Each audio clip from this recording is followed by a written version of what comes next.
Hi friends, আজকে আমি তৈরি করছি কম সময়ে সুস্বাদু নুডলস রেসিপি।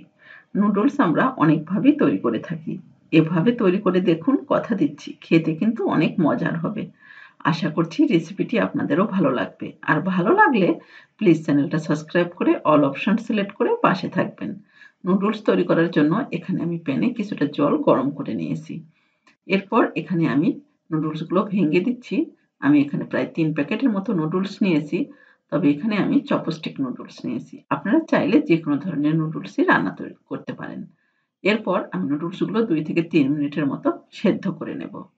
তবে নুডলসগুলো একবারে পুরোপুরি সেদ্ধ করা যাবে না। প্রায় 80% এর মতো সেদ্ধ করে নিতে হবে। পুরোপুরি সেদ্ধ করে নিলে নুডলসটা কিন্তু ঘেঁটে যাবে। এরপর আমি একটা স্ট্রেইনারের সাহায্যে নুডলসগুলো জলটা ছাড়িয়ে নিচ্ছি। এরপর আমি এটা উঠিয়ে একটা পাত্রে রেখে দিব যাতে নুডলসগুলো ঠান্ডা হয়ে যায়। তো সমস্ত নুডলসটা আমি ঠিক এইভাবে উঠিয়ে নিলাম। এরপর প্যানে দিয়ে দিলাম কিছুটা তেল আর এখানে দিয়ে দিচ্ছি প্রায় ২ থেকে ৩ টি পেঁয়াজ কুচি। হালকা করে তেলের উপর নেড়ে নিতে হবে। প্রায় ২-৩ মিনিটের মতো পেঁয়াজগুলো ভেজে নিতে হবে। কালারটা যখন হালকা চেঞ্জ হয়ে আসবে তখন এখানে এড করে দিতে হবে গাজর কুচি।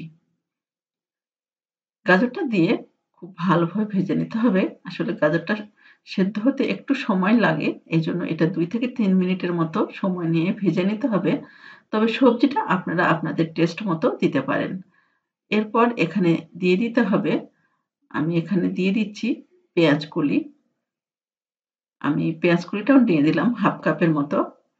দিয়ে খুব ভালোভাবে মিশিয়ে নেওয়ার পর এখানে দিয়ে দিচ্ছি কয়েকটা কাঁচামরিচ কুচি। ঝালটাও আপনাদের টেস্ট মতো দেবেন। দিয়ে খুব ভালোভাবে মিশিয়ে নেওয়ার পর এখানে এড করে দিতে হবে টমেটো কুচি। আমি এখানে একটা টমেটো কুচি করে এখানে দিয়ে দিলাম। দিয়ে সবকিছু দিয়ে খুব ভালোভাবে মিশিয়ে নেওয়ার পর এখানে এড করে দিতে হবে লবণ। লবণটা অবশ্যই টেস্ট মতো দিতে হবে। লবণটা দিয়ে খুব ভালোভাবে মিশিয়ে নিতে হবে। তো সবকিছু দিয়ে খুব ভালোভাবে মিশিয়ে নেওয়ার পর এখানে এড করে দিতে হবে সয়া সস। আমি এখানে প্রায় ১ টেবিল চামচের মতো দিলাম সয়া সস। দিয়ে খুব ভালোভাবে সবকিছু ভেজে নেওয়ার পর এখানে এড করে দিতে হবে টমেটো সস। আমি এখানে প্রায় ৩ টেবিল চামচের মতো দিয়ে দিলাম টমেটো সস। দিয়ে এই সবজির মধ্যে খুব ভালোভাবে মিশিয়ে নিতে হবে। এরপর সবজিগুলো ভেজে নেওয়ার পর একটা সাইড করে রেখে দিচ্ছি। আর এই পাশে আমি ২ টো ডিম এইভাবে ভেঙে ভেজে নেব। তো ডিমটা দেওয়ার পর আমি ২ মিনিটের মতো হালকা করে একটু ভেজে নেব। আর এখানে দিয়ে দিলাম একটুখানি লবণ। ডিমটা যখন হালকা একটু সেদ্ধ হয়ে যাবে তখন ঠিক এইভাবে নেড়ে, নেড়ে ডিমগুলো ভেঙে দিতে হবে। তো ডিমগুলো ভেঙে দেওয়ার পর সবজির মধ্যে খুব ভালোভাবে মিশিয়ে নিতে হবে। তো সমস্ত ডিমটা আমি সবজির মতো খুব ভালোভাবে মিশিয়ে নিলাম। এরপর এখানে নুডলসগুলো দিয়ে দিচ্ছি। নুডলসগুলো দিয়ে খুব ভালোভাবে সবজির মতো মিশিয়ে নিতে হবে। এই কাজটি একটু সময় নিয়ে করতে হবে। খুব ভালোভাবে যাতে সবজিগুলো নুডলসের মতো মিশে যায়।